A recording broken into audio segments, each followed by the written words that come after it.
नमस्कार, मी दिलीप पोनरकर। एकीकडे petrol diesel दरवाढीने सामान्य माणसांचे कंबरडे मोडले असले तरी दुसरीकडे इलेक्ट्रिक वाहन विक्रेते मात्र मालामाल होताना दिसत आहेत। देशात मागील महिन्यात 2 वेळा पेट्रोल डिझेलची दरवाढ झाली। सर्वसामान्यांचे आर्थिक नियोजन बिघडले, परंतु जगायचे असेल तर पर्याय मात्र शोधावाच लागेल।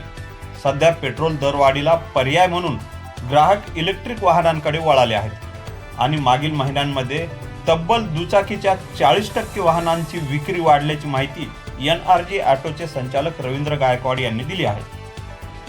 काही ब्रँडेड कंपनीच्या दुचाकी 1 लाखांच्या पुढे आहेत, परंतु NRGच्या दुचाकी अवघ्या 40 ते 50 हजार रुपयात मिळत असल्यामुळे ग्राहकांची सध्या इथे गर्दी आहे। त्यातच ज्यांच्याकडे सोलार आहे ते तर प्राधान्याने हे वाहन खरेदी करण्यासाठी गर्दी करत आहेत। पेट्रोलचे भाव वाढल्यामुळे आता काही दिवसातच रिक्षा आणि बसचे भाडे देखील वाढण्याची शक्यता नाकारता येत नाही। त्यामुळे महाविद्यालयीन विद्यार्थ्यांना रिक्षा बस भाड्याच्या पेक्षाही कमी खर्चात हे वाहन वापरता येणार आहे।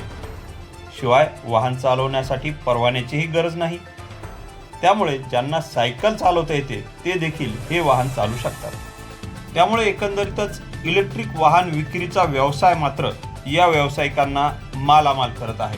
35 ते 40 हजारांमध्ये मिळणाऱ्या या दुचाकीमध्ये देखील 5 ते 7 हजार रुपयांची वाढ झाली आहे।